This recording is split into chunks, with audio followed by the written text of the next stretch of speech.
Ukhozi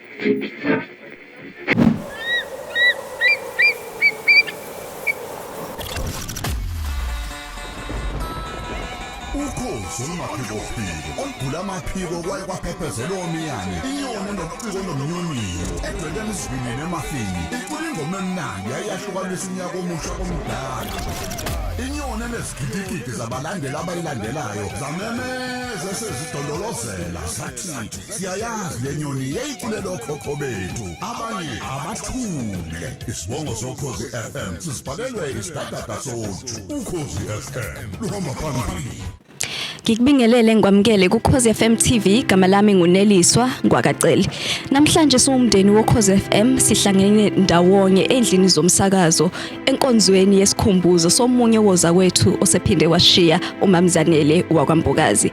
uMamzanele Mbokazi mawukuthi umlaleli wohlelo eshilo elingena ngamasonto ekseni ubumuzwa njalo ngesonto esakaza kanti futhi uma kuukuthi usake waba umlaleli woKhozi FM ngaphambilini uyazi ukuthi ube umuntu ongaqali ukusakaza sakwabamba inhlelo enkulu inhlelo zasemini kwahamba futhi sambona naseyinhleleni ezahlukahlukene zomabona kude kubhlungu kakhulu ukubeka noma ke ukuba sesimeni la khona sikhumbuzana ngomuntu osengasekho siqemeke ngempela ingozi engeqiwa ntwala seumsakazo sisitudu kakhulu emndenini tutu kubalaleli tutu kubangani nezihlobo wonke nje umuntu obesondeleni naye mhlambe nawe khona into omkhumbulele yona nami ngiyakhumbula siba ne-interview naye la kuKhozi FM TV mawuthola ithuba uhamba uyoyivakashela ubone ngempilo yaMamzanele wakwaMbokazi asambeni singeneni ngaphakathi sibone ukuthi ube umuntu onjani sokhuluma futhi nabantu abahlukahlukene ababemazi besilandise ngempilo yakhe nangomsebenzi wakhe neqhaza nje alibambile ngoba ubengumuntu ngempela obalekile umuntu owenza umehluko empilweni zabantu.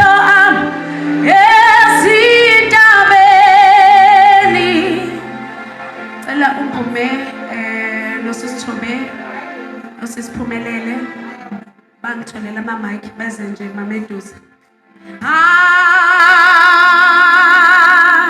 kamisela ngiphakamisela amehlo esintabeni ngiphakamisela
lenkonzo ngicela sesima ngenyawo nje mhlambe sobe sibingelele sesivulile ngomkhuleko mfundisi uLungisani Simelane ezengaphambili asivulele ngomthandazo. Siyabonga babongcwele ukwethenjwa ngokubeka emhlabeni ongowakho uNkulunkulu wethu namandla onke singabantu bakho sibonga isikhathi osabela sona nosipha sona ukuba siphile emhlabeni uNkulunkulu wethu ongcwele siyabonga kulesi sikhathi sesihlangene ngalendlela uNkulunkulu wethu nalomndeni wakwaNkambule nalomndeni babongcwele wakwaMbokazi nalomndeni uNkulunkulu woKhozi FM neSABC yonke nalomndeni uNkulunkulu wethu wabaculi nosomabhizinisi nabangani nomakhelwane nabo bonke uNkulunkulu wazi ikhathi nomnquma ikhathi siyathandaza ke baba egameni likaJesu waseNazaretha ukuthi uNkulunkulu wethu lo msebenzi usaqala wonke babona amandla onke ibakhona phakathi kwethu ngoba mangabe ungekho akukho kuyokwenzeka. Siyanxusa ke uNkulunkulu wethu induduzo epheleleyo evela kuwe uNkulunkulu wethu isibekele ingamele lendawo ube uNkulunkulu phakathi kwethu babongcolo uvele ugqame udominate phakathi kwethu. Siyabonga kakhulu abantwana bakho besemile ngohlelo nabo bonke Nkosi abazoba yikhulumi bagcobe ubagcobelelo lusuku ukuziphile imphefumulo yethu lidunyise igama lakho. Amen. Siyabonga kakhulu mfundisi uSimelane ngomkhuleko ekseni nje. Siyabingelela kakhulu ngokukhulu ukuthobeka kumlaleli ekhaya. Sibingelele nabo bonke abasibonayo via social media. Siyathanda ukubingelela kakhulu kumphathi ka-SABC Baba Simphiwe Ngcobo. Sibingelela uMEC wezomnyango wezemidlalo amasiko namaciko ubaba umuntu omuhle Khawula. Sibingelele kubaphathi bonke usisizamamba ukhona. Sibingelela umndeni wakwaMbokazi, umndeni wakaNkambule, umndeni wakwaHarris. Bonke siyabingelela inhloko yomnyango waka-HOD uDokotela uThobile Sifunda. Siyabingelela kubona bonke ama-colleagues akhona la e-SABC nabaphathi bonke baba umfundisi uZulu siyabonga kukhona bakho. Siyabonga nabo bonke abantu abakwazile ukuphumelela namhlanje kulelu hlelo lokuzovalelisa sithi farewell kuZanele ngomsebenzi wakhe nangobuntu bakhe abeyibona einsukwini sishilo ukuthi ngeyikhathe nje siyasibona ubukhulu bukaNkulunkulu, sibona ubuNkulunkulu bukaNkulunkulu, the sovereignty of God, ngoba uma sibona kanjalo nangalesi sikhathi asikwazi ukuphikisa lutho. Siyamukela kuphela konke uNkulunkulu asenzela kona. Siyabonga amandla malakwane rate encane ikhona nayo phakathi kwethu Themba Khumalo. Siyabonga kakhulu sisi nabo bonke abanye nje abakhona. Siyabingelela Bishop Thulani Gwala, ngiyazi uhambile kakhulu nosizanele ezintweni eziningi nakho konke. Siyabonga bafowethu ukuzosiduduza nokuzoduduza lomndeni nabaphathi bezezindaba siyababona bakhona phakathi kwethu. Kune video clip ke soyithola khona manje before siqhubeke ngoba emveni kwayo ngizobe sengicela uMapholoba baba uSimphiwe azobingelela. Emveni kwaba uSimphiwe sothola musical item angiseza ukusukuma Thobekile noMpume nobaba noSigwili mangabe sebekhona ngizocela basenzele lo item emveni kwababa uNgcobo but soqala ngevideo clip. Siyabonga kakhulu.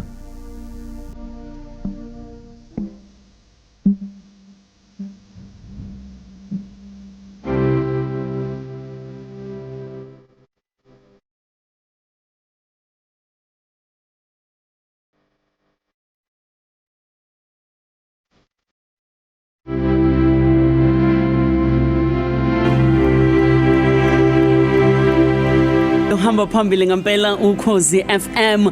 Inyoni endiza ngaphezulu kwazo zonke ezinye inyoni, inyoni ethi la ibikwazi ukubona le, inyoni ekwazi ukubuka izinto ezile kude zithe zingehamba ndawonye yona ibindiza nje ithi qekelele. Ukhozi lolu gama lami nginguzanele wakambokazi, kanti uhlelo lakho lithandayo sithi Eshilo njalo ekseni kusukela ngo9 kuya ku12 kodwa kuye kuthi mangabe zithi 11 o'clock bese sithi lona lo muntu unohambo lwakhe. Sihlale phansi thina emakhaya, abanye kade bengikhombisa ukuthi sebathe ngothu khwaya bayabhala la ema-exercisini izinto abayifundayo njalo ngesonto. Khona umama engimbonile uyangikhombisa ibhuku ukuthi ngohlakabani ngaleli sonto kwakukhona umfundisi owangena ngo10 wafunda leli vesi. Nakho usiso wangena ezokhuluma kuhambo wathi ubhala izinto ayifundayo engathindeke enhlizweni yami. Ngelinye ilanga silanda abadala, ngelinye ilanga silanda abancane, ngelinye ilanga silanda enibazi abadumile, ngelinye ilanga silanda abantu esingakaze sizwe ngabo, ngoba iyodwa nje into esivumelana ngayo ukuthi akekho umuntu ongenalo uhambo lwakhe.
Sanibonani balaleli bokhozi FM.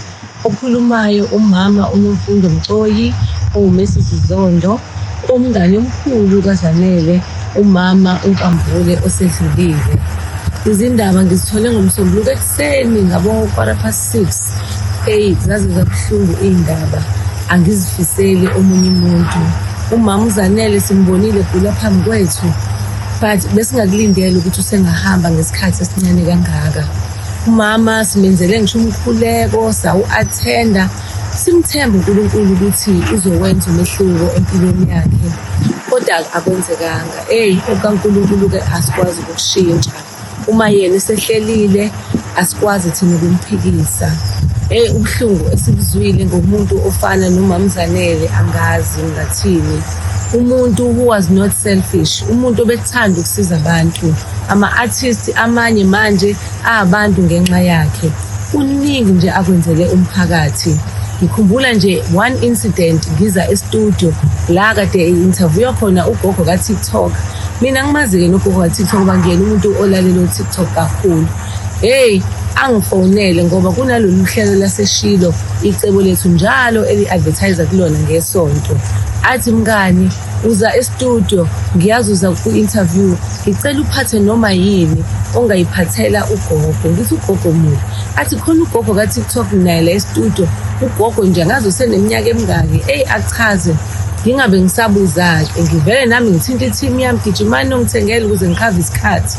Nangempela ngakhava e-studio. Uma ngifika e-studio kugcwele e-studio, kunezipho zikagogo, nami ngafike nga-eda lapho ngaleyo grosa. Interview-ke umama uZanele, ngabona uthando, ngabona nje umuntu ukunakekela abantu kwakhe. Hayi nangempela uthi esuku uZanele wangibiza, hayi woza ugogo ayibongele. Hayi Zanele, bengilethe nje igrosa mina wena ukuthi wenze nje lokho kade ukufisa. Hayi kufanele kuvele ukuthi igrosa ivela kuwena. Vela kubonakale ngoba bengeyena umuntu odla amandla abanye abantu. Bethanda ukuthi asize, kodwa umuntu okufanele athole i-credit ayithole ngendlela efanele. So nje siyabonga kakhulu ngenhliziyo yakhe uZanele. Kuthe kuphela uhlelo wathi nje ngiphuthuma engolezana kunomkhuleko. Abewuqalileke lo mkhuleko omuhle nawo futhi ngoba it was before ama-elections. Ethi mngani ngeke ngiqalele nto ukuthi asikhulekela ama-elections. Ama-elections ethu anokuthula. uZanele ube umuntu okhathalela umphakathi. uZanele ube umuntu othanda abantu. Sithi nje Nkosi sife sonke. Ngiyacela nje siduduzeke sonke, ikwimboni abekuyona, abasebenzi bakhe, ama-colleagues asokhozini, nathi somabhizinisi. Ngithi nje asiduduzeke emndenini, nakubishop, nakubantwana. Sithi nje akwehlanga lingehlanga. Sithi nje uNkulunkulu ongcwele akabe nani, naye uSizanele amuphe ukuphumula kwafuthi nokukhanya kwaphakade kumkhanyele. Siyicebo lethu sizomfihla ngendlela eyisizotha, ngendlela eyisimangaliso, nangendlela nje uSizanele abe yiyona. Siyamazi kube umuntu oyithandayo, simbonile ngisho nangeprayer ngangibabaza ngithi hawu usafaka amahili Nkosi yami noma ugula. Bathi hayi ngeke, ubukumbona she was a lady, umuntu nje ozithanda ngendlela eyisimangaliso. Sithi nje Nkosi yami akwehlanga lingehlanga, akalale ngokuthula. Amen.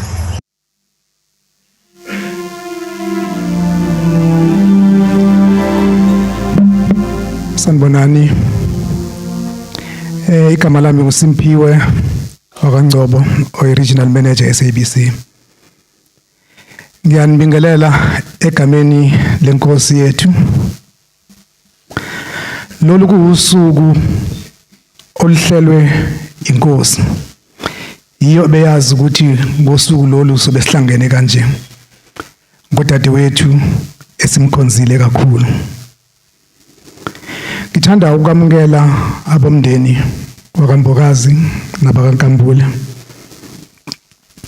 Ngiphinde ngamukele nomphathiswa wethu ubaba uKhawulo, umkhaya wami Hlongwa. Ngiphinde futhi ngamukele umndeni omkhulu we-SABC, umndeni omkhulu woKhozi FM. Kuhlangene lapho nabasakazi, abadidiyeli, abahleli, ababesebenza kudala nasebesebenza nathi kumanje, beholwa yiyo intokazi yakithi uSibongi Ngcobo. Ngiphinde futhi ngamukele ubuholi bakwa SABC nasokhosini FM. Ubuholi lobo obenze isiteshi esinjengokhozi FM sindizele phezulu. Siphakamise amaciko wethu. Abomculo zonke izinhlaka zomculo wegospel, umculo wokholo, kanye nalabo abamele izinhlaka zokuthuthukiswa komphakathi namkelekile la eSABC. Dadewethu uZanele ube leyo class leyo othi moyibheka ubone engathi koba ngcono kusasa. She brought in that hope that we had, or we are still having now. She exudes that energy yokuthi kube khona ithemba empilweni. Ube ulowo mthombo ebesithemba ukuthi awusoze washa. Kodwa ke ngoba ke uNkulunkulu uyazazi inhlelo zakhe, umthombo uvalile kwamanje, kodwa laba asebephuzile kona baphuzile bathola impumelelo. Eduze kwami ngime no-Regional Operations Manager we-SABC la esifundazweni saKwaZulu-Natal. Sizobungaza sikhumbule celebrate impilo yozakwethu umama uZanele Mbokazi. Mphathi ngeke ngizwe kuwena mhlamba amazwi akho emndenini nakubalaleli bonke nje bomsakazo uKhozi FM. Hey, ngithi emndenini wakaNkambule, emndenini wakaMbokazi, uNkulunkulu uphile, uNkulunkulu uthathile. Iyona indlela behlele ngayo uNkulunkulu ukuthi lembali le ithi saqhakaza abeseyithatha, kodwa engikwazi ukuthi akayithathanga nje uNkulunkulu ingazange ibe neimpact emphakathini. Kuningi asekwenzile emphakathini. Siyazi ukuthi uqalile nami ngisemncane nje ngilayela umsakazo evele sekhona emsakazweni. Wasikhulisa besazi ukuthi umsakazo vele iyona ndlela esikhula ngayo. Kwaphinde kwadlula lapho kwaba sesungula lama Crown Gospel Awards lawo owenze ukuthi athathe amaciko impela abeke ebalazweni lomhlaba. Abanye babo manje ngabe ama careers akekho ndawo kuba lama awards lawo akekho lawo awenzile. Sithi into engimkhumbula ngayo kakhulu nje maduzana nje bekade senza i-strategy session sihlangana naye. Angazange ukuthi ngendlela ebesihlangene sixoxa kamnandi ngayo ukuthi sekuyisona isikhathi leso esisivalisana ngayo. Kodwa imicabango yami, inkumbulo zami enginazo ngaye zinhle kakhulu ngemsebenzi yobuholi, imisebenzi emihle kakhulu ayenzele SABC, ayenzele uKhozi FM, ayenzele SABC2 through ama Crown Gospel Awards. Sibonge kakhulu mphathi, sethemba ukuthi nomndeni nabangani bakuthokozelile kakhulu kuzalokho. Ngiyabonga kakhulu. Siyabonga. Wethu ngibingelele kuwo wonke umuntu okhona la ngaphakathi. Igama lami nguManqoba Ngwamazibuko. Producer, technical producer waseshilo. Ngisebenze kahle kakhulu nomama uZanele Mbokazi eshilo, besimbiza ngoLazet.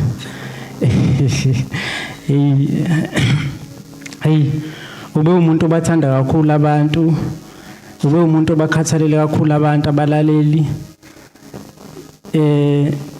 Ube umuntu nje onothando, ube umuntu ophanayo. Njalo nje uma ngabe efika njengoba eseshilo uMamthoza ukuthi ubefika ngabo 8:30 ubefika njalo esemamatheka nesimile sakhe, asibingelele, asihage, asibuze ukuthi is right na. Sisebenze kahle kakhulu naye.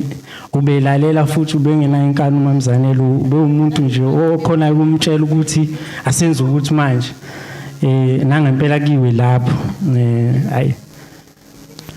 Ube nomuntu nje onothando kakhulu, silahlekelwe kakhulu emndenini okaMbokazi, emndenini okaNkambule, einganeni zakhe uMamZanele. Inkosi yami ibethanda ingane zakhe uMamZanele, ngiyazi nje khona umfana wakhe befika naye kwesinye isikhathi esithuta zomshuthe uMawanda. Hayi ubeyithanda nje ingane zakhe uMamZanele, inkosi yami kakhulu, engazathi nje bangaqina umndeni. Inkosi yami silahlekelwe kakhulu. Ubebathanda abalaleli baseshilo, ngiyazi ukuthi balahlekelwe kakhulu. Sake senza nje umthandazo la ngelinye ilanga kukhona ogogo engahlangana nabo mina la ngaphandle, ngibabingelele ogogo bathi hawu Nkosi yami naze nasenzela into emnandi eshilo, siyabonga kakhulu. siphinde futhi sibonge eMangcobo ngokuthi usibuyisele uMamZanele nanokuthi nje ungithemba ukuthi ngingakhona ukusebenza naye. Ngiyabonga kakhulu ithuba. Cha, ngifunde nje okuningi Nkosi yami. Hayi ube isithando uMamZanele Nkosi yami.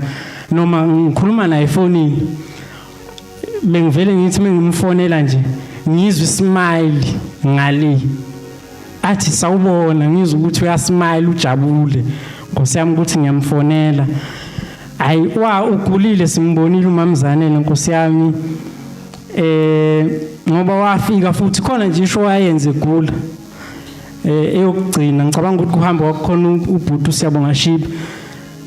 Ngicabanga ukuthi kushuthi wayesevalelisa ngalelo langa ngoba ngisho namavesi awasho ngalelo langa. Khona nje la noma ngingamuhleka kakhulu la emavesini kodwa khona la asho khona Nkosi yami. Washo wathi Jehova kade ngilila. Ishazi bengifisa ngoba ngisazi ukuthi ibhala ukuthini lapha. Bengingathanda ukuthi bayidlale. Washo ukuthi kade ngilila wathi icansi lami ligcwele inyembezi. Yabona ngathi mangiyilalele ngise studio ngapha. Inhliziyo yami yabhlungu ngoba ngangimuza ukuthi uyazama ngendlela bekuthanda ngakhona umsebenzi wakhe. Wangitshela nje fika kwathi no ngoba vele wayesevele seqalile ukugula. Yabo wangitshela efika wathi hayi namhlanje ngizoyenza.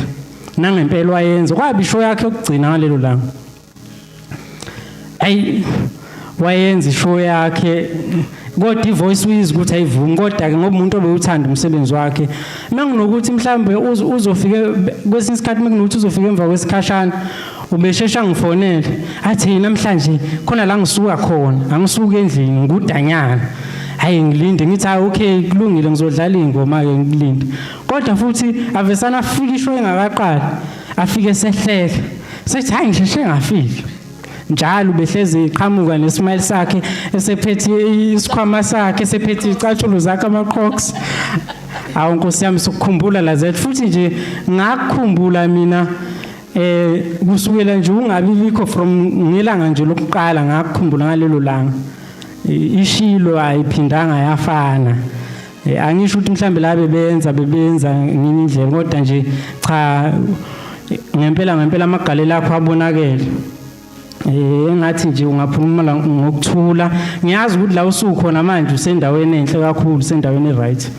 Useduze noNkulunkulu ngoba ubumthanda uNkulunkulu mina ngiyazi. Ngoba mengabe usukhuluma ngoNkulunkulu ayikho into obungamtshela yona uMamZanele ngoNkulunkulu bafethu. Ayikho nje mase sekhuluma ngoNkulunkulu bumbona ukuthi usesemhlabeni wakhe yedwa. Ngoba noma isikhathi esihamba kakhulu bengize ngimsayinele ngithi hayibo nawo ama-adverts phela kumele siwadlale bese avume kancane ngekhanda aqhubeke kodwa aqhubeke mhlawumbe 2 minutes noma 3 minutes bese ke aye kona ama-advert. Hayi ubelalela yena Nkosi yami cha ube umuntu nje alright kakhulu. Ube umuntu ongayiphakamisile bebathanda abantu bebathanda abalaleli. Ngicabanga ukuthi enye lokhuzana yamavideo esibonile lapha ukhulumile ngayo umama uNomfundo Mcoyi indaba kaGogo. Hayi indaba kaGogo yangithinta kakhulu nami ngoba ngani mengihamba nje vele wangitshela ukuthi sinoGogo and then ngihamba ngolanda uGogo ke. Hawu Nkosi yami ayi futhi nalapho ngicabanga ukuthi wayesesivalelisa ngazi ukuthi iyona nje isho nje yaba ngicabanga ukuthi uhambo kulonyaka mina nje ngalithanda kakhulu ngicabanga ukuthi laba kukhulu kakhulu uhambo likaGogo. Wathola ke izipho uGogo wahambe ejabule nami ngangijabule ngalelo langa futhi nami mina ngiyena nomuntu okhuluma kakhulu kodwa ngalelo langa hayi xoxela noGogo. Hayi ngathi uGogo Nkosi yami wathi mekhuluma uhambo lakho uGogo wathi uGogo ngabona ukuthi uGogo Nkosi yami yazi ukuthi abantu abadala kwesinsikhathi badlule ezimene eziningi ngoba ayachaza nje uhambo lakho ichaza ukuthi wayekajakhwa nangocelemba. Mina ngathi ayibo kanjani ungamjaha kanjani kodwa umuntu omdala ngocelemba. Engimene naye u-technical producer usebenze kakhulu naye uMamZanele Mbokazi uManqoba wakamazibuko. Manqoba usebenze eduze noMamZanele mhlambe khona amazwi ofisa ukwadlulisa esikhathini samanje. Engingafisa nje ukusho ukuthi uMamZanele alale ngokuthula emndenini kubalaleli boKhozi FM. Nakoza kwethu ngathi nje alale ngokuthula kakhulu besimthanda ube umuntu onothando kakhulu be umuntu obebathanda abalaleli ube umuntu ophanayo ube nothando nje kakhulu ngathi nje alale ngokuthula. Mhlambe khona into ngesikhathi nisebenza ehlala emqondweni noma indaba experience nje ofisa ukuyishare. Engingakusho nje ukuthi ubebathanda kakhulu abalaleli ngesikhathi nje sokukhuphukela eshilo ngabo 10 ngoba besina leso sikhathi sokuthi silalele inkinga zabalaleli. Ubumbona ukuthi inkinga zabalaleli ubesuka impela efisa ngayo yonke indlela ukuthi abasize. Ube umuntu nje obehlezi efisa ukusiza abantu abaswele nabantu abanenkinga. Benjalo nje. Sibonge kakhulu nani induduzeke njengohlelo niqile esikhathini samanje siyabonga. Siyabonga.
Manje ngemukela elinye iciko kumculi noma ke kumculo wegospel uDumi Mkokstad. Siyazi ukuthi uzanele Mbokazi bewathanda kakhulu amaciko egospel hence ama Crown Awards. Mhlawumbe nje amazwi akho njengeciko nanomuntu obesondelele naye uMamzanele.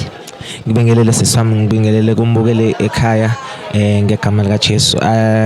Ngiyathanda ukusho ukuthi I think we are in a phase la khona mhlambe ngasho ukuthi it's a transition sidinga someone futhi ozoba umama njengoba uMamzanele kade umama kuthina sonke, and I think uzamile ukuthi asitreat ngendlela efanayo sonke kwashiyana ngemsebenzi yabafowethu ukuthi uphusha kangakanani nebesitshela sonke ukuthi you must push. So I think sikuleyo phase manje where we need another person who's gonna stand in the gap and azale futhi abanye abaculi njengoba uMamzanele enzile. So si gospel si affectekile kakhulu silimele, but at the same time siyambonga uNkulunkulu for isikhathi asinike sona nomama and nama ideas amnike wona asizile namhlanje ukuthi kube ukuthi nami ngime phambi kwakho namhlanje. Ngemukela ubhuti Melusi wakwaMbokazi iciko and siyazi ukuthi uMamzanele Mbokazi besebenza kakhulu namaciko egospel la eNingizimu Afrika. Bhuti akikunike ithuba na ubeka amazwi. Nginibingelele nonke kuKhozi TV igama lami uMalusi wakwaMbokazi nje usushilo sis. Thank you so much for leli thuba. Engingakusho nje bafowethu ukuthi silahlekelwe kakhulu. uSizanele was a person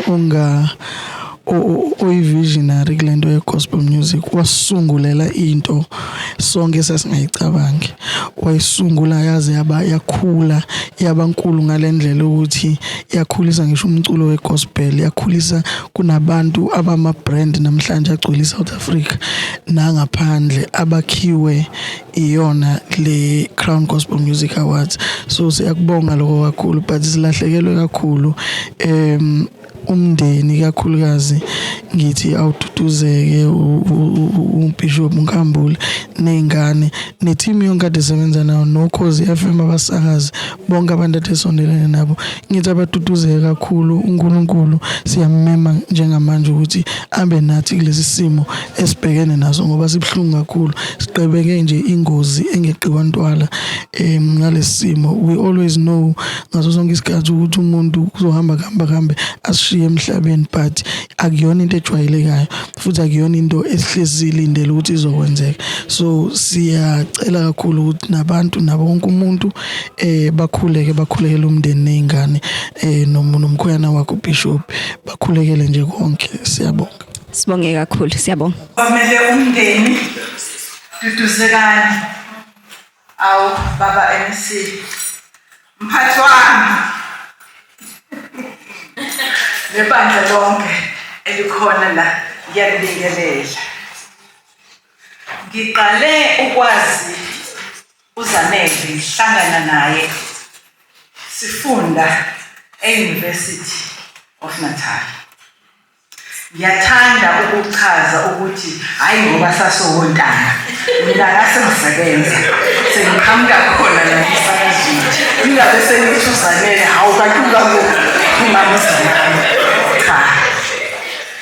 sahlangana lapha ngoba kusho ukuthi sasisemkhakheni ofanayo media and cultural studies.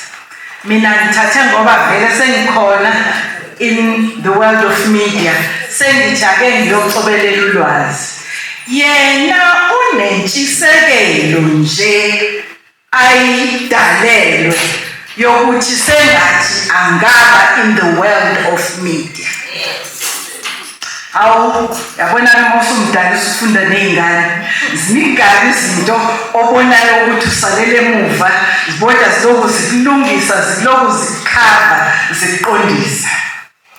Okubalekile ukuthi uZanele wayefuna i-research proposal yakhe yayibhekene nokhozi ne-SABC efisayo ukuthi enze le research yakhe ayiphothule kahle. Seza ndawonye naye siza la ngaleso sikhathi baba uHawumbatha wayekhona ekuyena ke owayengamele esiphethe ngaleso sikhathi baxoxisana ke bahlela ke wamkhulula ukuthi hayi ngoba unalama aspects amaningi kangaka ofuna ukuwakhava khululeka nje wenza ama arrangements nalabo bantu ofisa ukuxoxisana nabo nalawo ma documents ofisayo ukuthi uwathole ukuze uhlanganise ukufunda kwakho. Wamkhulula ukuthi lokho angakwenza. Lokho kwenza ukuthi uZanele akwazi ukuxhumana nabantu abaningi ngaphakathi la emsakazweni ngeresearch yakhe oyibona ukuthi uyayibuka lento yemedia. uZanele was a visionary. Ubebona izinto nina eningaziboni. Asibone ubone ukuthi ayibo imicabango yalomuntu ibanzi kangakanani, particularly with the utilization of media to change society for the better. uZanele kuhambe kwahamba ke emva kwezifundo zakhe kwafika isikhathi la nathi la ngaphakathi sasifuna umuntu owayezokwazi ukusisiza ikakhulukazi kwi-marketing department ukuthi siyiqinise. Kubantu ke esabathola kwaba uyena futhi uZanele owangena. Kodwa uZanele wathola ukuthi hayi it's not only a marketer.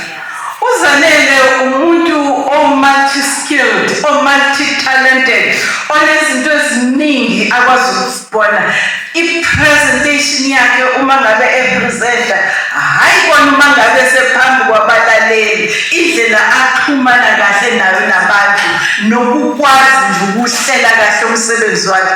Wathi what an all-rounder engathi mawufake kwa-marketing umvalele ekhoneni mdedele lo muntu akwazi ukuthi athole inkundla yakhe ubona amakhono akhe ubona italente lakhe lokwazi ukuthi enze umsebenzi wakhe ngothando ayenalo nokukwazi kwakhe ukuxhumana nawo wonke umuntu.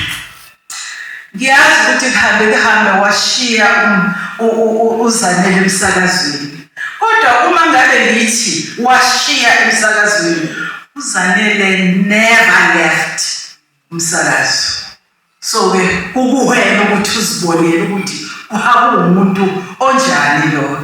Ngithe sengisegoli hayi wafika uZanele sake saxhumana naye hayi wesa sabonana wathi sengibuya lapha phezulu hayi uZanele ngoba aliki office la uZanele ayengakwazi ukungena khona ukwazi ukubona wena CEO, GCEO, COO, wena mayor, wena MEC, wena premier, wena nobani ngoba uma esenentshisekelo yalento ayibonayo yena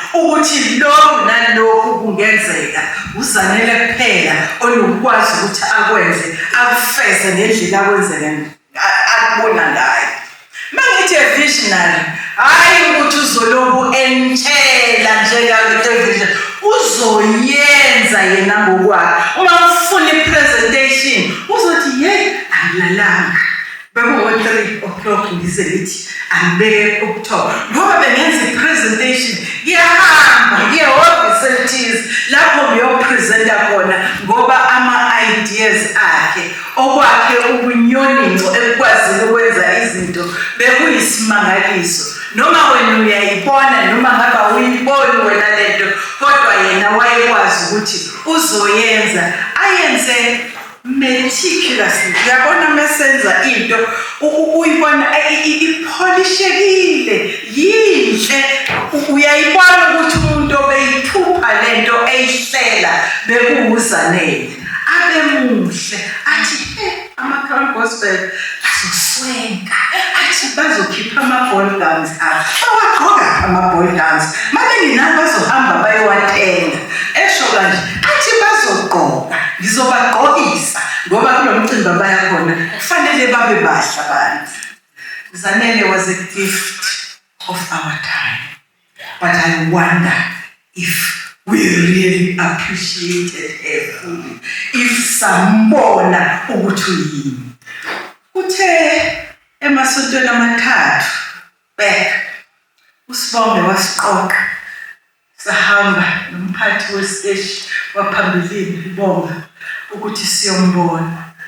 Ngathi mina hawu manje ufika kuZanele ngoba phela umuntu uma uyombona ufanele ube nanento yokududuza ukwazi ukuthi uzothini uZanele. Saxoxa safika ekahle emhle eyipholele nje kahle ekhayeni lakhe aweza kuthina nombono ukuthi uyagula kodwa ke mesehleka ngaleso smile sakhe womuntu asaziyo uyaphela ukuthi lo muntu uyagula.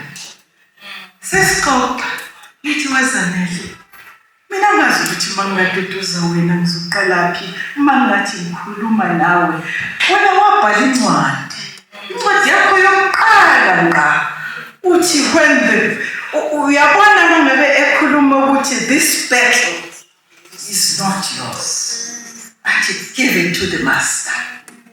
Ngathi ke manje leyo ncwadi yakho ngangikhona ilaunch ziningi izikhathi indawo eziningi okhulume ngayo ngizothini ke mina namhlanje ngaphandle ukuthi ngibuyisela leyo ncwadi yakho kuwena ngithi the battle is not yours, give it to the master. Oh Zanele, what a beauty.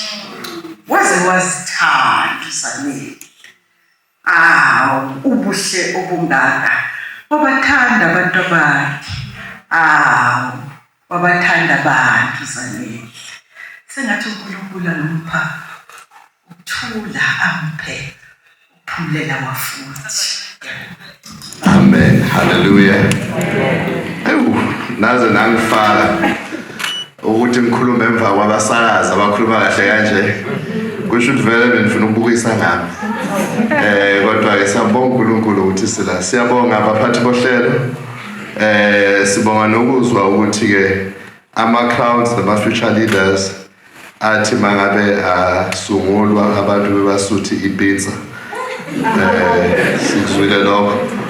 Kwami nje kufishane ngithanda ukubingelela kakhulu umndeni wakaMbokazi, umndeni wakaNkambule nazo zonke ihlobo ezikhona eziphuma eSwazini neziphuma ngaphakathi lapha ekhaya eNingizimu Afrika. Ngithanda kakhulu ukubingelela umphathiswa ubaba uKhawula, ngibingelela uDr Sifunda, ngibonile o-HOD nabo bonke abakhona abaphuma kuhulumeni nanye eminye imikhakha yesiphathimandla. Ngithanda ukubingelela ubaba Hawu madoda ngiyakhumbula lephimbo kusasemncane emsakazweni. Sibonga kakhulu nabo bonke asebarithayile njengami sozoretire. Ngiyababingelela abala emsakazweni asebarithayile. Ngibingelele nomphathi umphathi wesiteshi uSisibonga no uSibongi where can I start? Cishe kaxoshwa. Kukhona ke no Mapholobo wakhuluma la asamukela earlier on. Siyanibingelela egameni lenkosi. Amen. Kuthiwe ngizokhuluma nje kancane ngendaba yama crowns bonga kakhulu abantu bamaciko abakhulumile phambi kwami mfowethu ga ushaye esikhonkosini. Impela ama crowns aqhubeka simela nje sithanda ukubonga kakhulu ukuthi isupport eniphe uSizanele was amazing. Sibonga kakhulu ku SABC, sibonga kakhulu kubo bonke abantu abebakhona ngisho uhulumeni nawo bonke abanye abaye bathatha iqhaza ekusupportela ama crowds. Sibonga ama artists njengoba akhona la angaze ngibone abantu abathandana kanje. uSizanele bengazi mina ama artists bawabiza nje fa ukhokha imali enkulu kabi, but bekakwazi nje ukubabiza size sihlangane nabo siphuze ikhofi ngithi awu kanti nani niyakwazi ukuphuza ikhofi ningakhokhelanga. So angisho ukuthini bazalwane, kodwa nje bengibona isimanga impela abonyathi lapha abo Kenan bengicabanga ukuthi bababona ku TV hayi lutho besibabuya lihlale nabo siphuza umdoko netiya. Ngithanda kodwa ke ukuthi sengizophetha ngisho ukuthi ke uSizanele kusho bekayazi indlela yakhe. Uma uthatha ukubhekisisa uthe uma enza lento yama crown, enza lento yama future leaders and everything else, wasifundisa nathi. Ungazucabanga ukuthi this is our vision, hayi supporting act nje thina bese supportela bese kuba no bishop ke ohlala bekumthetho ngoba kuba khona ke siyasebenza ne youth bazalwane. uSizanele usebenza kakhulu nabantu abancane nabadala. Angikaze ngibone i-youth ekwazi ukuthi isebenze nomuntu omdala ngoba akwazi ukusicontrol ukuyicontrola. So siyabonga kakhulu ukuthi usishare ne-structure Ngimene board member yama Crown Gospel Awards, aphinde futhi abe ngumngani okade sondelene kakhulu naye uMamZanele Mbokazi ubaba uMtshali. Ngikubingelele ngikwamkele, ngikunike nje nethuba usebenze kakhulu futhi kusondelene kakhulu naye uMamZanele. Khona amazwi onawo esikhathini samanje? Akhona maningi kodwa futhi mafushane. Ngoba sithi mase sivula umlomo sibe mfishane kanti imizwa esinayo miningi kuningi. Siphansi kwencindezi kakhulu silahlekelwe, kodwa namhlanje sithola ithuba lokuthi si reflect sibuke impilo kaSizanele, sikhumbula izinto ezinhle ekade azenza kanye nathi.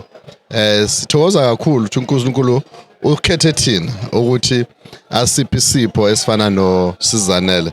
She was a gift, multi-talented, and a life changer. She had a blessing ezandleni zakhe ukuthi inoma yini ayithintayo bekwazi ukuthi ishintshe ibe into engcono. So bekadumile ke ngokuthi umbelethisi wamaphupho. Sibabonile amaphupho amaningi awabelekisa. Angikwenzela isibonelo nje lapha kuma Crown. Uyabona ukuthi bangakanani abaculi abathole iplatform base bathi ukugqama ngenxa yama Crown. Ulabona khona ukuthi cha usisi kade anombono ojulile. Futhi ke enye into bekayazi lento ekuthiwa i-marketing ne-product positioning. Hayi beziduma. Kodwa ke enye into esizomkhumbula ngayo inkane engcwele. Yeah.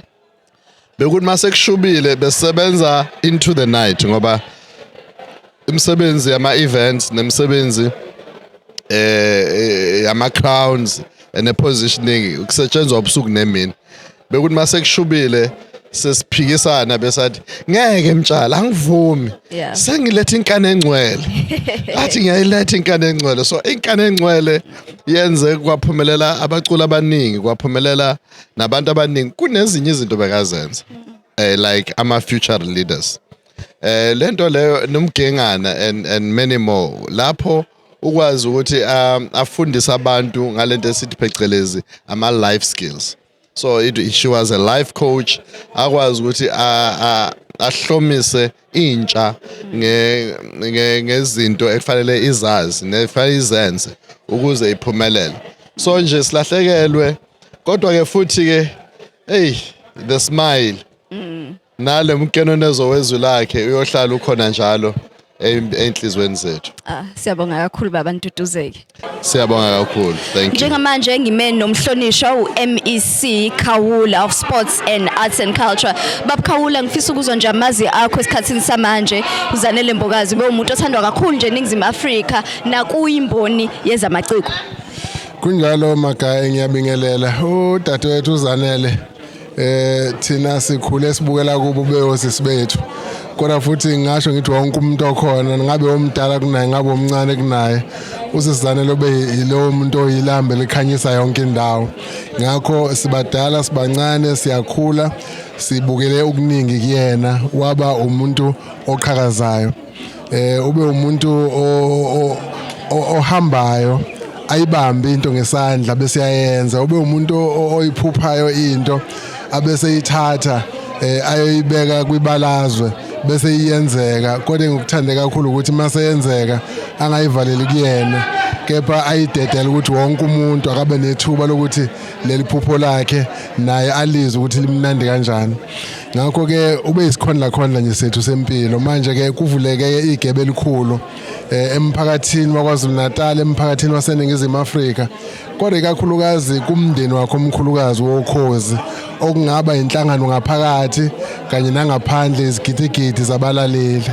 Manje ke engikushoyo nje ngithi sonke ke esithintwe udadewethu uZanele ngeindlela ezihlukahlukene asimane senza ukugodwa manje asinyukele eShilo bese sifike eShilo sibeke indaba yethu. Sibonge kakhulu baba, siyabonga. Yathokoza.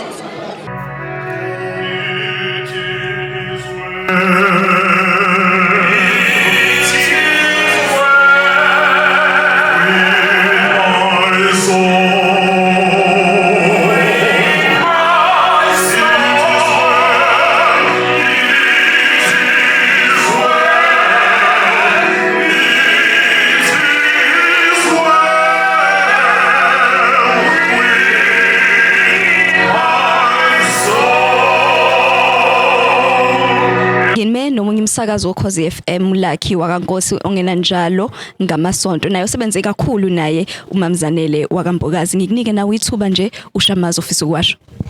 Ngiyabonga kakhulu it's been a long journey. Umuntu osuka kude kakhulu noZanele njengoba sikhuluma noMelusi Labe ngikhuluma indaba ukuthi ngimaze from 1991. Yonke indlela yakhe yokuhamba benginayo eduzane kuze kuzofika la. Engakusho nje ukuthi namanje umuntu usayincinza ukuthi ngempela kwenzekile and kwenzeke kuZanele ngoba besigijima naye athi sokushonwe ngapha siye khona siyokweseka. Uma sekuyena uvela uphelelwa amandla ukuthi uzothini emndenini wakhe. Ngiyazi ukuthi beyiphila of strength abantu bakuba abaningi bashone ekhona kuyena obabhekelelayo. Ngiyadabuka nje ukuthi sisi wakhe uzothini mayelana nokusebenza naye emsebenzini. Yes ube professional but kunayo lento ukuthi siyazana vele kakhulu sihlala sidlala sincokola sijovana kunjalo. Kodwa nje umoya wami uthe bengeke kumfanele uZanele ukuthi thi uyaphenduphendulwa ugula kakhulu unjani. Uma ngabe uNkulunkulu ukuthi bekuplan ukuthi insuku zakhe ziyaphela siyakwamukela, kodwa kubhlungu kakhulu kubhlungu. Ngifisa ukududuza umndeni wakhe ukuthi uNkulunkulu uyawaqamba amacebo. Athi mayihamba uZanele kwafika nje uJob 42 verse 1 ethi kepha manje sengiyazi icebo likaNkulunkulu lingevinjwe umuntu. Esikubonayo thina sikubona sicabanga ukuthi indlela kodwa kaNkulunkulu kwakhe namanje sithemba into uzosiduduza. Sibonge kakhulu. Ngimene umculi wagospel siyazi ukuthi uMamZanele bewathanda kakhulu amaciko kuyo le ndima yegospel. Ukhenye nyathi bhuti wami angeke ngizwe kuwena nje amazwi wakho ufisa ukwadlulisa kulesi sikhathi. Ngibingelele bonke abalandeli beKhozi FM and igama lami uKenan Nyathi njengoba kushiwo. Uyazi namhlanje I can't be selfish ngithi ngishayeke kakhulu ngizothi sonke abaculi begospel shayeke kakhulu ngathi Ningizimu yonke South Africa ngisho to the world at large. Kubhlungu man namhlanje because la sikhuluma ngomuntu osikhulisile. I think abantu abazi kahle ukuthi ingoma yami le ethethe the song of the year ubaba ziveze iqale ukuba nkulu kuma Crown Gospel Awards. So I can say ube destiny helper yami. You know, so kubhlungu kakhulu sometimes sifuna uku-explain ipain engaphakathi, but more than anything I just want to say ama condolences wami emndenini wakaNkambule, emndenini wakaMbokazi, that uNkulunkulu anigcine and give you power, because ngiyazi ukuthi kubhlungu kakhulu, because ngizwe ubhlungu engibuzwa mina namhlanje, what more kubo, you know. So I'll say kumama uMamZanele Mbokazi, so rest in peace, rest well. Siyakuthanda sokukhumbula ngathi nje iwo sokukhumbula kakhulu. Ngiyabonga kakhulu Nkosi Sithibe. Ngime nomunye umuntu ngizwe wakaMchunu oyasebenza la emsakazweni uKhosi FM, futhi ke osebenze nabantu abangabaciko, abantu ababamba iqhaza njengoMamZanele esikhathi eside kakhulu. Ngikunika ithuba amacingwane nje nawo ubhonge emsakazweni esikhathini samanje. Ngibonga kakhulu ngani yakwethu siwe umsakazi. Sasakaza la umsakazweni uKhosi FM. Ngisho nje ke ngingakunanaza ukuthi uMamZanele konke lokho okukhulunywa ngaye kaqanjelwa manga. Ngivamile ukuthi abantu mabengasekho bese bephiwa izipho mhlawumbe ngenhloso yokubavulela indlela ukuthi bangene embusweni, kepha ke cha kaphiwa. Beke into kazokhuthela kakhulu. Mina nje mangatshela abalaleli into abangayazi kuyimira kwi-public relations laphana ema-ofisini akhona besisebenzisana kakhulu noMamZanele Mbokazi. Kangangoba ngikhumbula ngonyaka ka-2000 I'm a product of Farmer Future Leaders 2004 ngangingxenye yakhona ngathola ne-certificate sakhona nazo zonke izinto okwangiholela ekuthenini ngikwazi ukuhamba ngisho namanye amazwe aphesheya kwezilwandle kusukela ngonyaka ka-2004. Kwasekuthi ngonyaka ka-2009 emveni kuba ngibuya kuyogcoba uObama eAmerica, sabe sesihlangana noMamZanele Mbokazi sasungula iprogram ethi siyabalanda eyayilidwa uDirector General la uMakiwane la umnidadi wethu wayesebenza la kuprovince ngo-2009 ukuthi sihambele amazwe njengako Brazil nokobani nako United States of America, invited the people to come and watch ibhola lika 2010 eNingizimu Afrika. Wa passionate kakhulu, ethembele kumina kakhulu njengomsakazi ngasikiya ngengoma nowazi amciko kaMaskandi. Wacela amaciko kaMaskandi kumina angase ahamba yosimela. Lapho ngasathatha khona igama lakaMgqumeni, ngasathatha khona igama likaPhuze Chemist ngaleso sikhathi. Emveni kwalokho ke wasithema ishiya ubaba uPhuze uMgqumeni emhlabeni wagcina engasakwazanga ukuphumelela. Kuzo sikhala ngikhumbula ngathi savala yashela imhlophe. Ngabe nje ibhovo laqopha umlando ngenxa kaZanele Mbokazi ukuthi lihambe liyolanda abantu phesheya kwezilwandle bezobona ibhola eNingizimu Afrika. Ukhumbula ingoma yakhe ayikhiphile ethi ke 2010 yayikhombisa khona lokho ukuthi uya welcome izwe laseNingizimu Afrika. uMamZanele kakhulu emsebenzi ayenzile yamangalisa kakhulu, kodwa ukukhulukula konke siyesibabona abantu beshanela ukuthi njengesundu, kodwa uMamZanele wakwaMbokazi simbonile ethanda umndeni wakhe, simbonile sondele emndenini wakhe, simbonile besifunde emndenini wakhe. Noma ungaba intshaka sengakanani phezulu komhlaba, mawungazi umndeni wakho, ungawuhloniphi umndeni wakho, ungawuhloniphi umphakathi wangakini, konke lokho kuyizeleze le kwela kubo bayamazi la eNingizimu Afrika siyamazi. Crown Gospel, they may continue in the legacy of Zanele kaNkambule Mbokazi. Siyabonga. Sibonge kakhulu, siyabonga. Njengamanje ngikhuluma namalunga omndeni wakaMazibuko basondelene kakhulu naye uMamZanele Mbokazi. I'm sure bakhula ndawonye banama experiences abo abafisa ukuthi bawashare nomhlaba. Kodwa nje ngifisa ukunika ithuba nani nisho message yenu nibonge emsaneni. Ngizoqala ngapha. Igama lami uSandile Mazibuko. I am a brother to the Bishop Mpendulo Zanele. She is my sister-in-law. Bishop sikhuliswe nguye. We come way back from Swaziland. We grew up under the same house. So Bishop took care of us. He used to look after us till this very day. Mhlawumbe nje amazwi akho message yakho kumndeni abalandeli baZanele nabantu ade bemthanda kakhulu. Kakhulu, what I can say to the family is that silahlekelwe.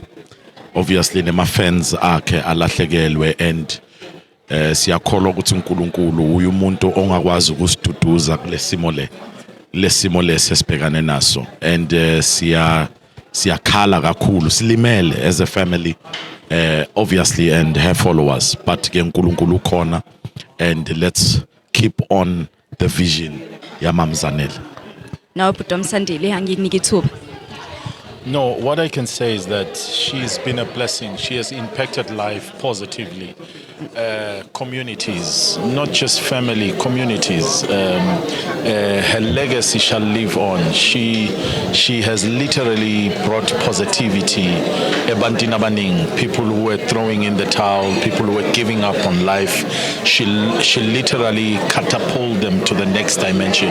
It's a huge loss for us, of course. It's a huge loss for even the country. But with God on our side, all things are possible. With God on our side, we believe that even at such a time, God will see us through. Thank you so Beautiful much. message. Thank you so much. Ngimena umuntu osebenze noMama Zanele ngendlela ezahlukene, hayi nje emsakazweni kuphela. Siyazi ukuthi nakumculo wegospel besebenza naye kakhulu. Uphindi P la emsakazweni ukhoze. Ngifisa ukuzwa nje kuwena amazwi onawo esikhatsini samanje, ngikunika ithuba.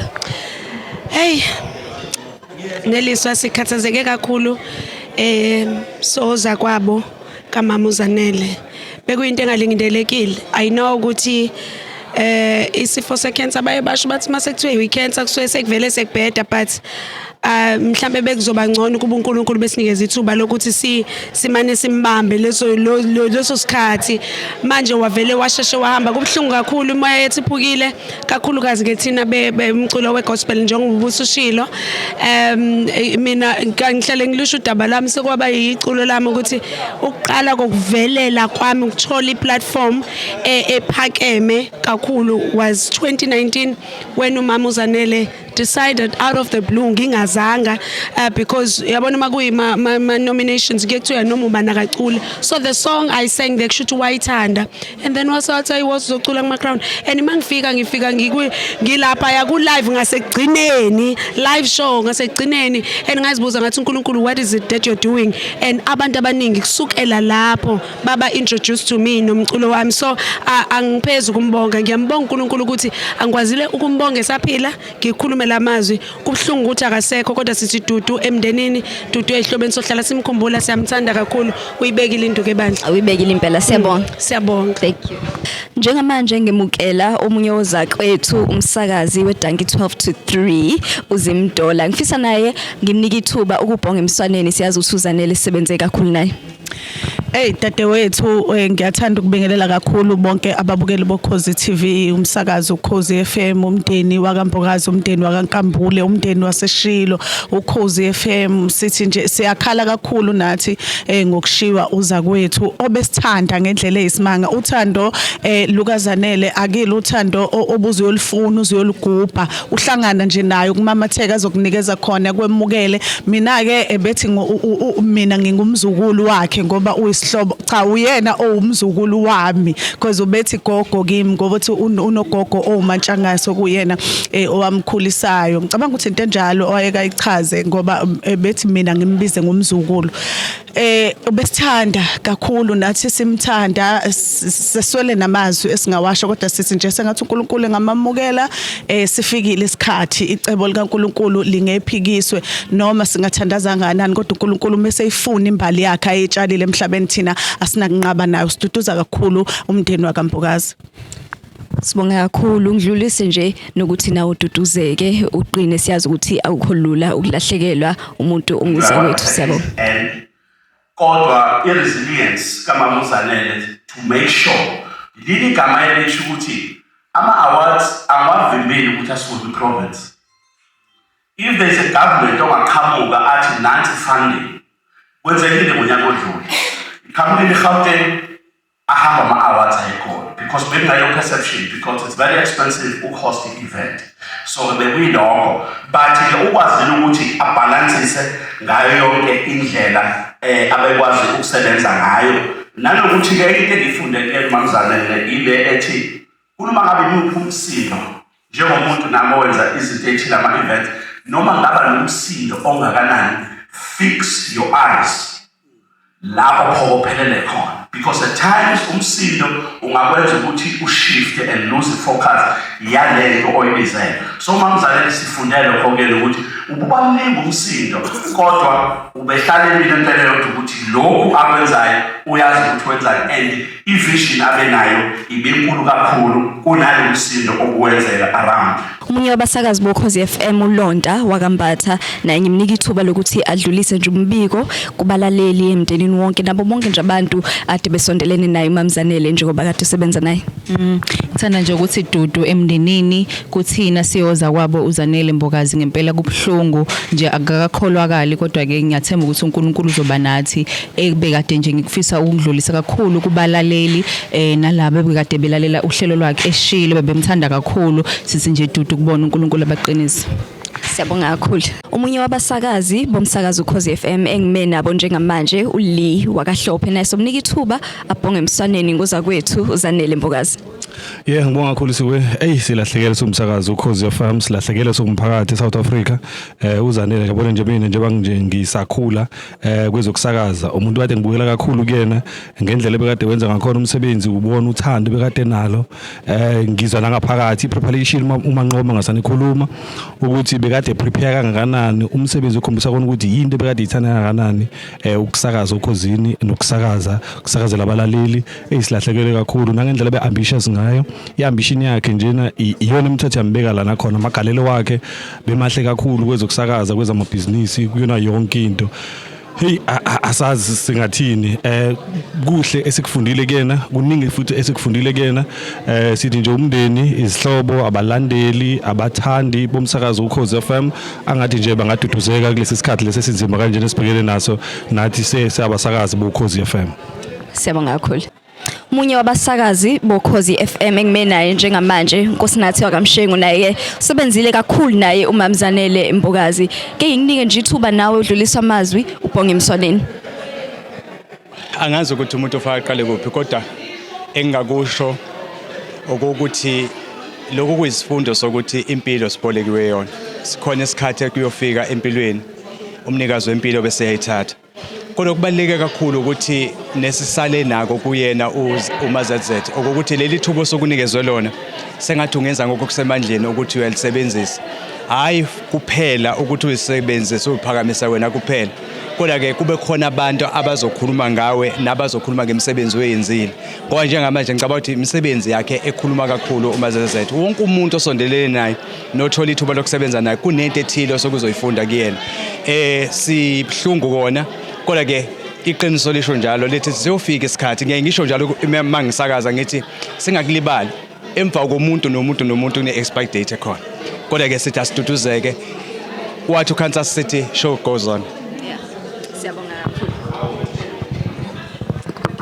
Njengamanje ngime no Dr. Umama Angie wakazuma laphana we-KZN Women Leadership Forum. Ngifisa nje ukuza kuwena manje sebenze kakhulu naye uMamzanele siyazi ukuthi naye beyingxenye yayo le forum amazwi nje ofisa ukwadlulisa. Ake ngiqale ngidlulisela ukubonga kakhulu ukuthola leli thuba emsakazweni ukhozi lwethi FM. Ngiduduze kakhulu umndeni wakaKambule nomndeni wakambokazi nomndeni omkhulu wase South Africa. uZanele angazi ngachaza ngithini ngaye kodwa ngifisa ukusho ukuthi konke mina engiyiko yize bengimdala kunaye ngiyiko ngaye eqala ama Crown Gospel noma yiphi uZanele into ebeyenza bengifike officeini lakhe athi ma ngifisa ukwenza ukuthi history yakhe yonke sonke emaromeni athi ma mina ngisonke emaromeni wena usindiswe ngiyamazi uNkulunkulu wakho mawuthi unamandla sisebenze kakhulu naye kodwa imiyalezo engifisa ukudlulisa nokubonga engifisa ukumbonga ngazo uZanele ngine doctorate mina namhlanje engiyithole through uZanele engiyifunde sengiyingaka ngino 55 years uZanele wathi hey ma hamba uye kofunda ngahlonishwa iUniversity of Zululand njengamanje i-organization engikuyona i-KZN Women Leadership Forum ephethe wonke abantu besifazane abezenkolo la KwaZulu Natal office lami lidila nalo through uZanele amazwi kakhulu engifisa ukwasha kubantu besifazane awokuthi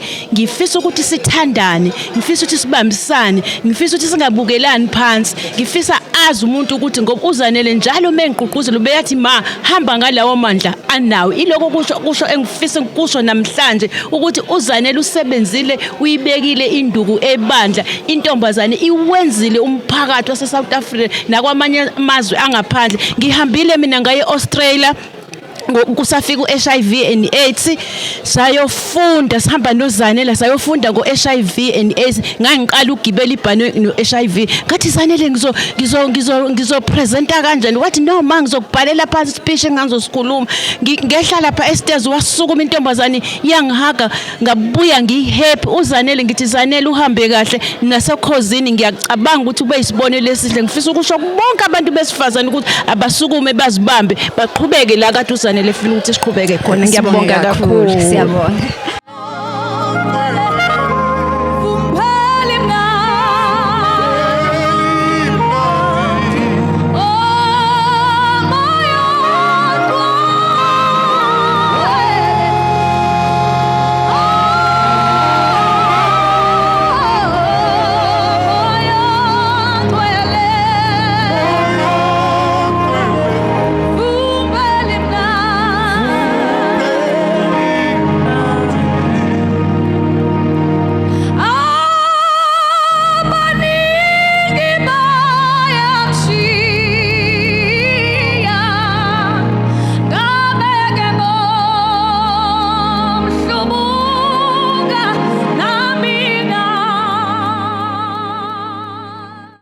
Mamthobekile sengime eduze naye manje siyazi ukuthi uMamZanele bayathanda kakhulu amaciko sebenzisana nani isikhathi eside kakhulu angeke ngikunike ithuba nawe ubhonge emswaneni esikhathini samanje ngiyakubingelela siwe egameni lika Jesu ngiyabingelela bonke nababukeli Cela nje ungisondezele kancane umbhobho yakho ngibingelele bonke nababukeli kubhlungu kakhulu kubhlungu kakhulu ukuthi kwenzeke lento eyenzekile umuntu uthi uyamajina nje uthi uyacimeza kube ngazi ukuthi khonto zothi hey ulele phaphama kimina ke ngishilo ngathi silahlekelwe sonke samacika seKZN nakwamanye amazwe nakwezinye amanye amalokhuzana ama provinces silahlekelwe kodwa mina okwami akufani nokwamuntu because uMamZanele uthatha itende ekade kuthiwa into ye local into yasemasontweni ematendeni engangeke ayikho professional ayingeni ngisho studio but uMamZanele walithathwa ifaka kuma crown wayinikeza icategory khona lapho umuntu nezindondo ngiyali itende ngayo uMamZanele saziwa endaweni abantu ade bengasazi kuzona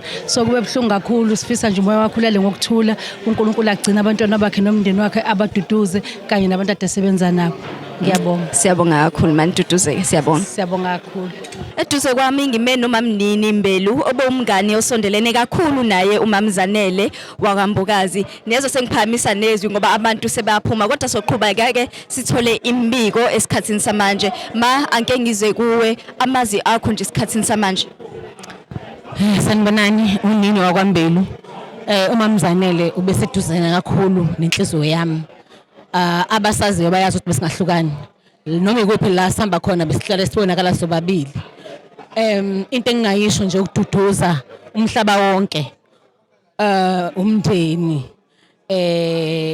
entertainment industry ama artist especially ka gospel because wona bedila nawo ioffice iMira ioffice lethu sisebenza kulona elama Crown Word Gospel Powerhouse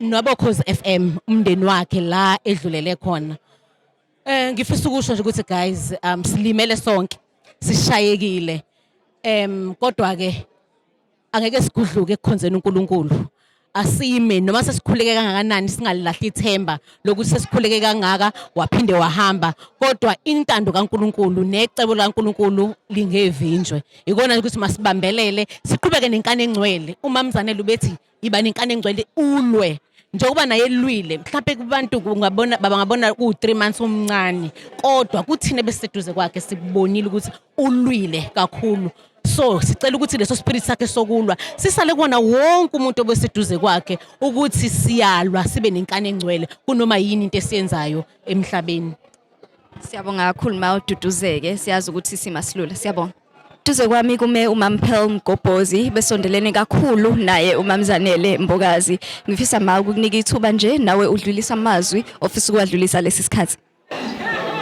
ngiyabonga kakhulu mntanami It's very sad ukuthi uZanele is gone. But at least sibile nesikhathi naye sakwazi ukumbona. We're hoping ukuthi uzoba right, but unfortunately uNkulunkulu akavumanga. Inhliziyo zethu ibhlungu kodwa sesihlele enduduzweni yokwazi ukuthi usehleli manje kuphumuleni ubuhlungu abuzwile bekukhulu kakhulu. At least manje she's in a better place. Yeah. Sibonge kakhulu manduduzeke nje nabo bonke abantu ade besondelene naye siyazi ukuthi akusiyona neze into elula. Siyabonga. Ngiyabonga nami. Thank you. Ingela maciko egospel unyaka omusha wakambatha bhuti wami ngikwamkele nawe ngikunika ithuba nje usha amazwi amafishane osukule namhlanje. Ngiyabingelela ku Khosi FM kubalaleli kubasakazi. Nkosi yami amazwi nje enduduzo emndenini wakwaMbokazi nakaNkambule. Nkosi yami ngithi uNkulunkulu akabe nawo, uNkulunkulu akabashiyanga, uNkulunkulu unabo ngaso sonke isikhathi endozoba bophanga ebhande lika moya. Sizwelana kakhulu nabo thina futhi kakhulu indima yethu ye gospel silimele kakhulu yazi uxebuka kwenyama kusala isilonda kodwa sizothi nje uNkulunkulu asiqinise, uNkulunkulu asipholisa amandleba. Siyabonga kakhulu bhuti, siyabonga. Thank you. Ngime nomunye oke waba umphathi westeshi somsakazo uKhosi FM ubaba uBonga wakampanza naye ke wathola ithuba kusebenza naye uMamZanele wakambukazi. Ngikunika nje ithuba ubonge emswaneni ushomazi wakho esikhatsini samanje. Ngiyabonga kakhulu. Uyazi ukuthi la emsakazweni angikaze ngisebenze noZanele ewumsakazi noma ekunoma yipi indawo la emsakazweni kodwa mina ngisebenze kakhulu noZanele ewusomabhizinisi. Kakhulu ngicabanga ukuthi nje ngisebenze naye kangaka ukuthi bengingasakwazi ukwenza umehluko noma usebenza la ekhaya noma kanjani kodwa uZanele njengoba eseke bamchaza ukuthi ube umuntu wabantu onjani nokuthi ayikho indawo ebengakwazi ukungena kuyona mayefuna ukungena kuyona. Sisebenze naye kakhulu silwe makumele kuliwe kodwa nje kube ukuthi kuphokophelele ukuthi umsebenzi awenziwe. Loyo kusuke kuyobelwa kakhulu kunami kodwa ke futhi sikuthanda lokho ngoba umsebenzi bewuye wenze ngendlela eright. Sisebenzile kwaze kwafika manje nangesikhathi esegula ngilitholile ithuba lokovela ngombona. Ubephila uZanele ke ephila kodwa kuukuthi uyagula uyabona mangabe lento kodwa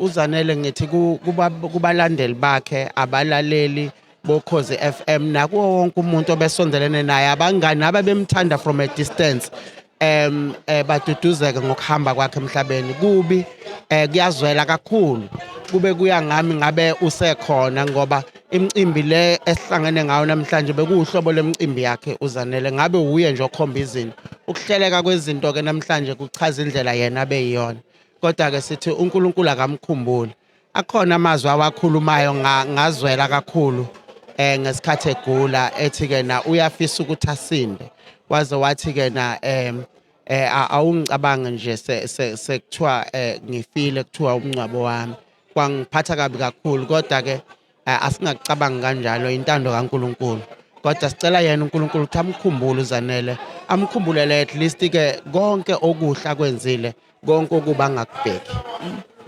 Sibonge kakhulu bamphathi siyabonga. Siyabonga. Sesemaphethelweni omcimbi wethu ngeke impela sivale singambizanga umphathi wethu osiphethe la njoba sikhona emsakazweni uKhosi FM umama usisi.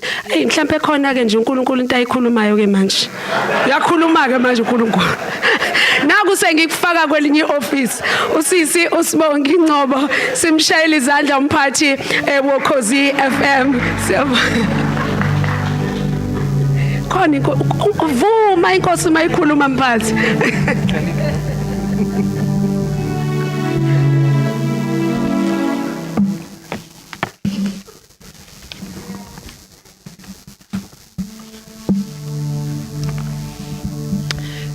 Ngibonge kakhulu baphathi bohlelo. Mekuthiwa imbokodi namandla kusuke khulunywa into kanjena siyabonga nesiphathele kahle kakhulu uhlelo namhlanje. Ngibingelele kubonke abafundisi abakhona. Ngibingelela kakhulu umndeni waNkambule, umndeni wakambukazi. Ngibingelele kubaphathi bami ngizizwa ngimncane namhlanje kodwa ngiyajabula ukuthi ngibe nani. Ngiyabonga kakhulu nive nisaseka. Mthiya siyabonga ukuthi ukhona. Mamzamambo, at least ngiyakubona wena every Sunday sisonto ndawonye, so ngiyajabula ukubona namhlanje. Thabekhulu ngiyabonga kakhulu ukuthi ukhona nawe. Ngibingelele wonke umuntu okhona la endlini. Ngibingelela kakhulu kumlaleli woKhozi FM. Ngibingelele egameni elihle lenkosi yethu Jesu Christ. Amen. Akumnandi khona ukuthi silokhu sihlangana kanje. NgoNovember 2023 besila sivalelisa umfowethu Ivan Slophe. NgoMarch besila sivalelisa umfowethu BK wakamchunu. Namhlanje silana sizobalelisa uZanele Wambokazi. So in the past 9 months sizivalelise ozakwethu abathathu. Sekazwela bazolana, kazwela kakhulu. Kodwa noma kunjalo siyamthemba uNkulunkulu futhi intando yakhe asozisayiphikisa.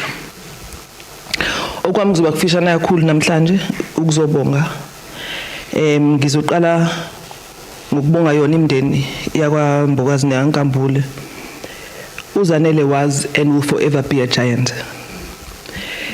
Siyabonga ukuthi nikwazile ukuthi nisiboleke yena.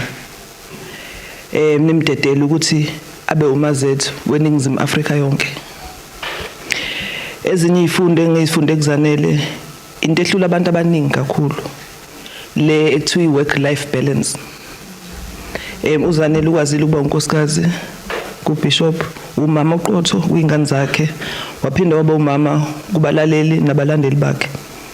Akamanga lapho ngoba siyazi nokuthi ube usomabhizinisi oqavile. Asithi nje ube umuntu wabantu. Siyabonga umndeni wakhe ukuthi nikwazile ukumshare nathi. Ngiphinde ngibonge kakhulu kumlaleli nabalandeli baZanele ngemiyalezo yenduduzo besilokhu siyithola. Noma nilahlekelwe nani kodwa nikwazile ukusiqinisa siwumsakazo nikwenze nakwabanye. Siyabonga kakhulu. Ngibonge kwizikhulumi zethu namhlanje. Ngibonga amaciko. Yinhle into eniyenzela uZanele, yinhle kakhulu.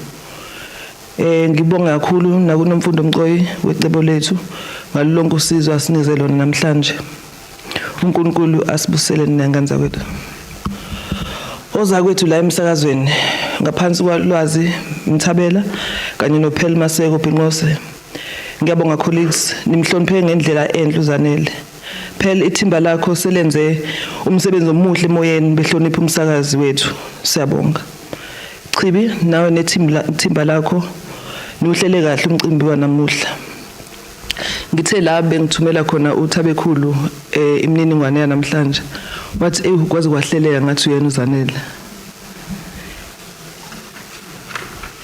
Impela uZanele ube umuntu ohlelekile. Kuningi nje singakubala ngaye.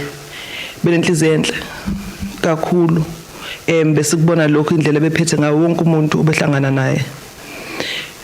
Umuntu ophanayo. Generosity yakhe is unmatched. Ambitious kakhulu. And then creativity yakhe. Ngisathi sisesibhedlela Bishop uzokhumbula ubekhuluma ngeincwadi eziningi bese ibhalile ekhanda ethi use ready nje ukuthi akukhiphe konke akubhale kube yincwadi esizoyifunda. I-creativity yakhe nje noma kade elele esibhedlela becabanga indlela anga-contribute ngayo ashintshe neimpilo zabantu. Indeed she was a woman of substance. uZanele uma seyicabangile into efuna yenzeke ayikho into ememe endleleni yakhe. Ama-Crown Gospel Awards aqala eyiphupho. Iphupho akwazile ukuthi alifeze. This year sekuma-Crown S17 mengena mistake. I think it's 17 years of grace. Sekusele kithi ke ukuthi siwenze abeyindumezulu engakazibona la eMzansi in her honor. Yinhle kakhulu ilegacy ayishila uMazethe. Njalo mekuqala unyaka waka-radio siqala ngo-April. NgoMarch sesibe ne-straight session siwumsakazo la elandelwa khona ama-staff awards. Kulonyaka ngoMarch sibe nama-staff awards. uZanele wathola i-award ye-living legend. besingazi ukuthi siyamvalelisa ngaleyo award. Siyambonga uNkulunkulu ngempilo kaZanele Mbokazi Nkambule. She touched so many lives. Sengathi uNkulunkulu ngasipha sonke amandla kulesi sikhathi. uJohn 11 verse 25 uthi mina ngikuvuka nokuphila okhola yimi noma efa wophila nalowo uphila okhola yimi kasoze afa naphakade. Mndeni wakwaKambule nawakaMbokazi izingane zakhe iGospel Fraternity yonke boza kwethu nomphakathi wonke sengathi uNkulunkulu ngasiduduza sonke esipholisa inhliziyo zethu. Ngiyabonga kakhulu.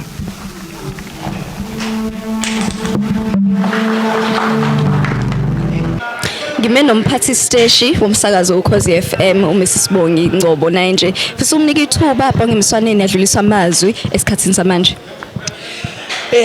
Neliswa silahlekelwe zibhlungu inhliziyo zethu kodwa ke intando kaNkulunkulu ayiphikiswa. UZanele sihlale naye isikhathi eside sasebenza naye sajabula naye sizomkhumbula kakhulu la emsakazweni. Uzokhumbula ukuthi ngoMarch msebenza ama staff awards uZanele wathola iaward khona ye living legend. Le award ibi fitting for uZanele. Usesebenza kakhulu wenza umehluko omkhulu empilweni zabantu abaningi nje amaciko abantu abakhonzayo abantu adesebenza nabo ama future leaders abantu bama crowns. You know impact yakhe is not something esingayi question uyidlalile indima yakhe uyibekile induku ebandla sizomkhumbula kakhulu sohle simthanda. Ngithi dudu kumndeni wakaNkambule nomndeni wakaMbokazi umndeni woKhozi ngoba kubhlungu la ngaphakathi emsakazweni akulula ukuthi silokhu sibuka abantu behamba kuyasiconfuse kusihethe so ngithi nje aniqine nani abasakazi la ngaphakathi mesibumbene nje sizokwazi ukuthi siqhubekele phambili. Siyabonga nakwemphathi kanjalo Duduzeke siyabonga. Thank you. Buko loKhozi FM TV sihambe nawe kwibanga la namhlanje sibona impilo yaMama Zanele Mbokazi sijabulela insuku la sasinaye khona the memories konke negalelo iqhaza alibambile la emsakazweni uKhozi FM isembonini ezomculo nasemndenini wakhe nasehlotsheni nabangani. Yebo kubhlungu khona kodwa siyethemba ukuthi umndeni nabo bonke abantu abasondelene naye bazoqhubeka baduduzele. Ola namhlanje uhlelo ngilibeka la.